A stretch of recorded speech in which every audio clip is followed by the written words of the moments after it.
Hello guys at magandang araw sa inyo guys. At ngayong araw ay meron tayong unboxing guys na in-order sa non.com. At ito ay inutang natin sa Tabi. Pero bayad lang guys sa Tabi guys. Ito yung yung binili ko guys. Inutang ko pala na hulugan siya 4 na buwan. 4 months na hulug-hulugan natin sa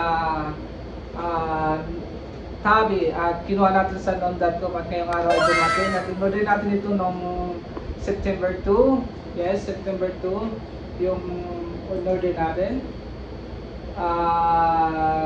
Ngayon ay dumating September 6. Kaya tingnan natin guys yung in-order ko kasi yung lumang cellphone ko. So ito in-order ko yung lumang cellphone guys. So yan, ito. Lumang cellphone. Bagong cellphone guys, kasi yung cellphone ko ay luma na.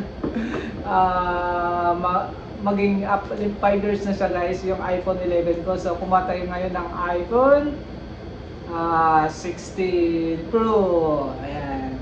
Ito ay kinuha natin sa non.com. Guys, bubuksan natin.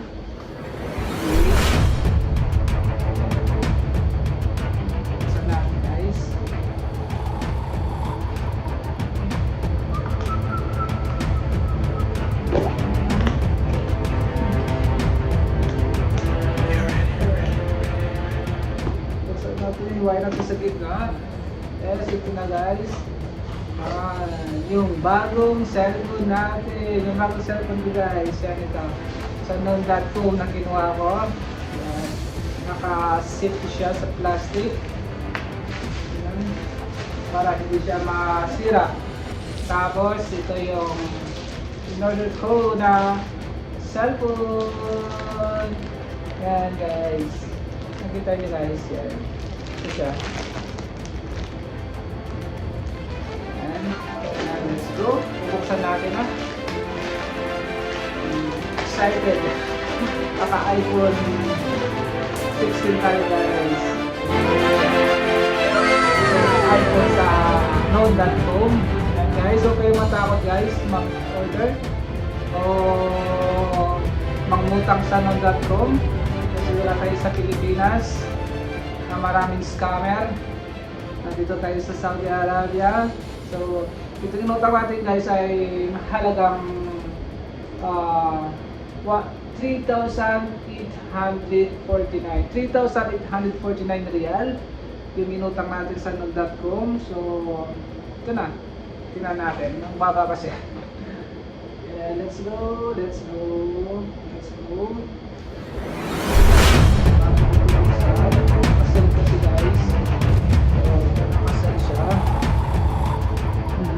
Kita natin ito ba? Yun, Apple INC, nakita nyo guys. Tapos ito pala siya, yung opener. Sorry.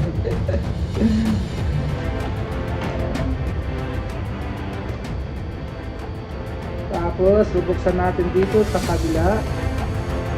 Oh no. Bukas na siya. Wow! Yay! Saan ito na guys?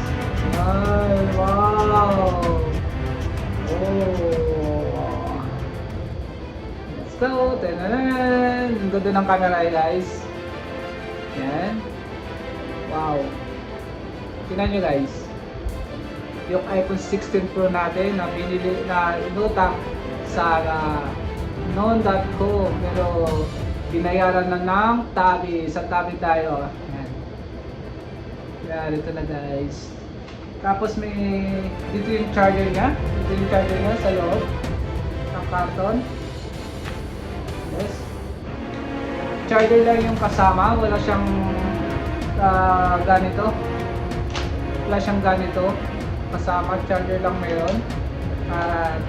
Yan guys. Yung iPhone natin. So, mabubuksan kayo natin ito. Hindi natin pinasan mo na yung wala siyang battery guys. Low bat siya. Kailangan natin i-charge pala. Yan guys. Kailangan natin sa i-charge yung cellphone natin. Tapos ay, ito pala guys yung inutang ko guys sa non.com. 3,849, zero interest ha. Yes. Zero interest yung inutang natin sa non.com. And let's go, ayusin natin yung camera natin. Ang unang payment natin ay 1,385.64. Yung unang payment natin ngayong September at October, mayroon tayo 812 hanggang December. Kaya babayaran natin. Kaya zero interest guys. Wala kayong kakatakutan mangutang sa online o di kaya sa known.com, especially sa known.com guys, kasi sa known.com ako talaga nag-order. Yan, i-charge natin ito mamaya kasi update ko kayo. And yan, 3,849 total, 3,385.64 yung unang bayad natin. So mayroon pa may natira pa lang 2,463 na babayaran natin at yan ay 812 yung bawat buwan na babayaran natin. So, tapos guys, yan lang naman. Kaya minsan ay nakakatakot din mangutang pero huwag kayong matakot guys. Kasi baka ma-scam tayo. So, hindi natin alam talaga ma-scam tayo. So, iPhone 16 Pro, yes, color black. Yes guys, yan, color black. iPhone 16 Pro, ay inutang natin, 3,849. Tapos, magkano kaya halaga sa Pilipinas guys? So, yung halaga sa Pilipinas ng ating cellphone ay umaabot sa 15.11 pesos. So, umabot sa 58,164.26 piso yung ating iPhone sa Pilipinas. Pag kinonvert mo sa piso yung real dito sa Saudi Arabia yung 3,849. So 58,164.26 sa pira natin. Salamat guys. Thank you so much for watching. Yung Hongit Pangit. We are out. Peace.